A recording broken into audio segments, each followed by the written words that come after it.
అదరగొట్టే కారం రంగు రుచి ఆచి కారం పొడి. నమస్తే. నీకోసం నా భర్తను చంపేసిన ప్రియుడు మహేష్తో పూర్ణిమ చెప్పినటువంటి మాట, నా భర్తను చంపేసినా ఇంకా మనం హ్యాపీగా ఉండొచ్చు, మనం సంతోషంగా ఉండొచ్చు, మనకి ఏ అడ్డు అదుపు లేదు. ఇది అంటే ఎంత దారుణంగా కట్టుకున్న భర్తను మోసం చేస్తున్నారో, కట్టుకున్న భర్తను చంపేస్తూ ఉన్నారో కూడా క్లియర్గా అర్థమవుతుంది. హైదరాబాద్ మేడిపల్లిలో జరిగిందండి ఈ ఘటన. పూర్ణిమ తన భర్త అశోక్ని మొత్తం అడ్డు తొలగించుకుంటే ప్రియుడు మహేష్తో ఇంకా హ్యాపీగా ఉండని చెప్పి ఒక ప్లాన్ గీసింది. చాలా బాధాకరమైన విషయం ఏంటంటే అమాయకులైనటువంటి భర్తలు ప్రాణాలు కోల్పోతున్నారు ఈ మధ్యకాలంలో. ఈ పూర్ణిమ స్టోరీ ఏంటో మీకు తెలియాల్సినటువంటి అవసరం ఉంది. పూర్ణిమ ఇంటి దగ్గరే ఒక ప్లే స్కూల్ నడిపిస్తోంది. ప్లే స్కూల్లో పిల్లలకి ట్యూషన్ చెప్తూ ఉంటుంది. భర్త అశోక్ ఒక ఇంజనీరింగ్ కళాశాలలో మేనేజర్గా వర్క్ చేస్తూ ఉన్నాడు. అయితే ఈ మహాతల్లి అక్రమ సంబంధం పెట్టుకుంది మహేష్ అనే వ్యక్తితో. ఆ మహేష్ ఎవడు? కూలీ పనులు చేసుకుంటూ ఉంటాడు, నిర్మాణ కూలీగా పనిచేస్తూ ఉన్నాడు మహేష్ అనే వ్యక్తి. అతనితో పరిచయం ఏర్పడింది, అది ప్రేమ అంట. తర్వాత వాళ్ళిద్దరూ కలిసి సంబంధం పెట్టుకున్నారు. భర్త లేనప్పుడు వాళ్ళు సరదా సలాపాల్లో మునిగి తేలుతూ ఉన్నారు. ఇది భర్తకు తెలిసింది. అశోక్కి మందలించాడు, ఇది కరెక్ట్ కాదు, నీ పద్ధతి మార్చుకో, గొడవలు జరుగుతూ ఉన్నాయి. ఆ ఇల్లు కూడా మార్పించేసి వేరే కాలనీలో నివాసం పెట్టారు. ఇక్కడుంటే ఇవి ఇదే విధంగా చేస్తుంది, మారటం లేదు ఎంత చెప్పినా అని చెప్పి వేరే కాలనీలో కూడా తీసుకెళ్ళాడు. మళ్ళీ అక్కడ కూడా సేమ్ తంతు, మహేష్తో అదేవిధంగా సంబంధం కొనసాగిస్తూనే ఉంది. అయితే భర్త మళ్ళీ హెచ్చరిస్తూ ఉన్నాడు, నువ్వు ఈ విధంగా ఉంటే, వాళ్ళకి 12 సంవత్సరాల బాబు కూడా ఉన్నాడండి. సో మనం కరెక్ట్గా లేకపోతే మన పిల్లడు భవిష్యత్తు కూడా అంధకారం అయిపోతుంది, ఇది పద్ధతి కాదు, ఇకనైనా మార్చుకో, లేదంటే సీరియస్గా ఉండాల్సిన పరిస్థితి ఉంటుంది అని చెప్పి ఇంకా హెచ్చరిస్తూనే ఉన్నాడు. ఆమెకి ఆలోచన మారిపోయింది. నా సుఖానికి అడ్డొస్తున్నాడు భర్త అశోక్, నా సంతోషాలకు అడ్డొస్తూ ఉన్నాడు. ఈ అశోక్ అనేవాడే లేకపోతే, నా జీవితంలో వీడు లేకపోతే ఇంకా ప్రియుడు మహేష్తో ఎంచక్కా నేను ఎంజాయ్ చేసేవచ్చు అని చెప్పి ఒక ప్లాన్ వేసింది. ఒక ప్లాన్ వేసి భర్తను ఏ విధంగా చంపాలో ఆలోచన చేసి ప్రియుడు మహేష్కి చెప్పింది. ఏం చెప్పింది?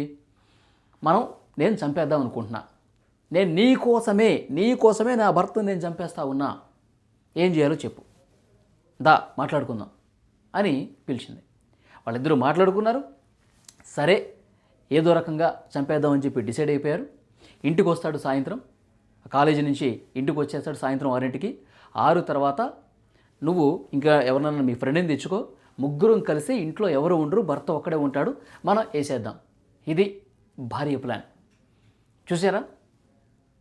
తన సంబంధం కోసం, తన సుఖాల కోసం కామంతో కళ్ళు మూసుకుపోయి భర్తను కూడా చంపేసే పరిస్థితికి వచ్చిందండి. 11వ తారీఖున డిసెంబర్ 11 ఇంటికి వచ్చాడు కాలేజీ నుంచి. వచ్చినటువంటి వ్యక్తిని అతను రెస్ట్ తీసుకుంటా ఉన్నాడు. ఈ టైంలో ఫోన్ చేసి పిలిపించింది. మహేషు, అతను ఫ్రెండు సాయి, వీళ్ళిద్దరూ వచ్చారు. వీళ్ళు ముగ్గురు కలిసి రెస్ట్లో ఉన్నటువంటి భర్తని ముందు కొట్టారండి. ఇష్టారీతిన ముగ్గురు కలిసి కొట్టారు. అతను స్పృహ తప్పి పడిపోయినప్పుడు 3 చున్నీలు, 1 కాదు 2 కాదు 3 చున్నీలు గట్టిగా మెడకేసి బిగించి, ఒకడేమో కాలు పట్టుకున్నారు, ఒకడేమో తల పట్టుకున్నారు. ఈ ప్రియుడు మహేష్ అనేవాడేమో గొంతుకు చున్నీ వేసి బిగించి గట్టిగా లాగి గొంతు మీద చేపెట్టి నొక్కి చున్నీలతో బిగించి దారుణంగా చంపేశారు. ఇక చచ్చిపోయాడు అని చెప్పి నిర్ధారించుకున్న తర్వాత అసలు డ్రామా ప్లే చేసింది ఈ మహానటి. అక్కడ స్టార్ట్ చేసింది నాటకం. మళ్ళీ మీరు ఎట్లా వచ్చారో అట్లా వెళ్ళిపోండి, నేను చూసుకుంటానని చెప్పి వాళ్ళిద్దరిని పంపించేసి బాత్రూమ్ దగ్గరికి తీసుకెళ్ళి ఆ శవాన్ని అక్కడ పెట్టి అప్పుడు స్టార్ట్ చేసింది. బంధువులకి, వాళ్ళు తెలిసిన వాళ్ళకి అందరికీ ఫోన్లు చేసింది. బాత్రూంలో గుండె నొప్పితో పడిపోయాడు, మీరు వెంటనే రండి అని చెప్పి వాళ్ళకి ఫోన్లు చేసి డ్రామా ప్లే చేయడం స్టార్ట్ చేసింది. వెంటనే హాస్పిటల్కి తీసుకెళ్తున్నట్టు నాటకం చేసింది. ఆసుపత్రికి తీసుకెళ్తే అక్కడే వైద్యులు చెప్పేశారు, ఈమె శవాన్నే కదా తీసుకొచ్చింది, చంపేసే కదా తీసుకొచ్చింది. లేడమ్మా, చనిపోయాడని చెప్పేసి వైద్యులు కూడా చెప్పారు.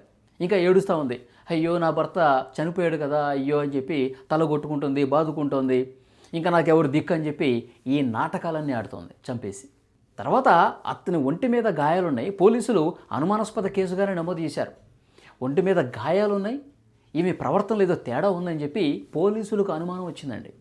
పోలీసులకు అనుమానం వచ్చి సీసీ కెమెరాలు పరిశీలించారు. ఆ ఇంటి దగ్గర ఉన్న సీసీ కెమెరాలు పరిశీలిస్తే అశోక్ చనిపోయిన రోజు ఆ ఇంటికి 2 వ్యక్తులు రావటం గమనించారు. ఆ వ్యక్తులు ఎవరు అని చెప్పి పోలీసులు తమదైన స్టైల్లో పూర్ణిమని విచారిస్తే మొత్తం నిజాలన్నీ కూడా బయటపెట్టేసింది. ఎస్ మహేష్కి నాకు సంబంధం ఉంది, మేము చాలా రోజుల నుంచి కలుస్తున్నాం, ఈ విషయం నా భర్తకు తెలిసింది, రోజు గొడవలు జరుగుతూ ఉన్నాయి, అందుకే భర్త అశోక్ లేకపోతే నాకు సంతోషమే కదా, నా జీవితం ఇక పూర్తిగా నా ప్రియుడితో హ్యాపీగా ఎంజాయ్ చేసుకోవచ్చు కదా, అందుకే నేను చంపేశానని చెప్పి పూసగుచ్చినట్టు స్టోరీ మొత్తం చెప్పేసింది.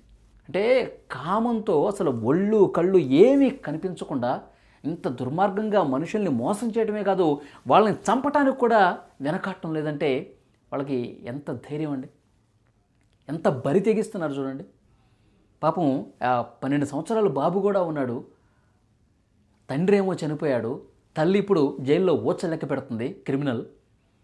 పాపం ఆ బాబు బాగోగులు ఎవరు చూస్తారంటే తల్లి లేదు, తండ్రి లేదు, కనీసం ఆలోచన లేకుండా ఇంత దారుణంగా బిహేవ్ చేస్తున్నారు. ఒక సైకోలాగా, ఒక క్రిమినల్స్ లాగా బిహేవ్ చేస్తున్నారు. ఒళ్ళు మదం ఎక్కి రోజు ఇంట్లో గొడవలేనంట, వాడొక కూలీతో ఏంటే నీకు అని చెప్పి రోజు గొడవ జరుగుతుందంట. కూలీతో ఫ్రెండ్షిప్ ఏంటి, కూలీతో నువ్వు సరసాలు చేయటం ఏంటి అని చెప్పి ఎక్కడ ఆ భార్యని వదిలించుకుంటే బాబు ఆగమైపోతుంది, ఆ 12 సంవత్సరాల బాబు జీవితం ఆగమైపోతుంది అని చెప్పి అతను ఆలోచన చేసి ఇప్పటికైనా మారుతుంది, ఇక రేపైనా మారుతుంది, ఎల్లుండైనా మారుతుందని చెప్పి తన ఇంటిని కూడా వేరే కాలనీలోకి మార్చేసి తన పద్ధతి మార్చుకుంటుందేమనుకుంటే చంపేసే కాడికి వచ్చింది. మళ్ళీ నేను ఏదో రోజు బయటకు వచ్చేస్తాను, మళ్ళీ నా జీవితం నేను చూసుకుంటానంటే అసలు మొత్తం నీ క్యారెక్టర్ బ్యాడ్ అయిపోయింది కదా. ఇంట్లో ఇతర కుటుంబ సభ్యులు, బంధువులు, నీకు తెలిసిన వాళ్ళు అందరూ కూడా ఈమె ఇలాంటిదని చెప్పి తెలిసింది, నీతో ఇంకా ఎవరు మాట్లాడటానికి కూడా ఇష్టపడరు, మొగుడిని చంపేసిందని చెప్పి ఉంటుంది కదా. కానీ చాలా దారుణం అండి. అసలు ఇలా చాలామంది తయారవుతున్నారు ఈ మధ్యకాలంలో. మనం ఈ సంవత్సరం చూస్తే మేఘాలయ హనీమూన్ మర్డర్ దగ్గర నుంచి, గద్వాల్లో జరిగినటువంటి మర్డర్ నుంచి చాలా అంటే చాలా కేసులు కేవలం పరాయి మగాళ్ళ మోజులో పడిపోయి ఇష్టారీతిన భర్తల్ని చంపేసే పరిస్థితికి వచ్చిందంటే వీళ్ళని కరెక్ట్గా శిక్షించట్లేదండి. వీళ్ళని సరైనటువంటి శిక్షలు పడకపోవటమే ఇష్టారాజ్యంగా ప్రవర్తిస్తూ ఉన్నారు. ఇలాంటి లేడీస్కి ఎలాంటి శిక్ష వేయాలి చెప్పండి?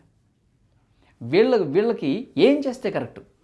అమాయకులైనటువంటి భర్తల్ని నమ్మించి మోసం చేసి గొంతు నులిమి చంపేస్తున్నటువంటి ఈ కిలాడీ లేడీల్ని ఏం చేస్తే కరెక్ట్? ఇంకా చట్టాల్లో మార్పులు రావాలా? ఇంకా దారుణంగా వీళ్ళని శిక్షించాలంటే ఉన్న చట్టాలు సరిపోవా? కామెంట్ బాక్స్లో తెలియజేయండి.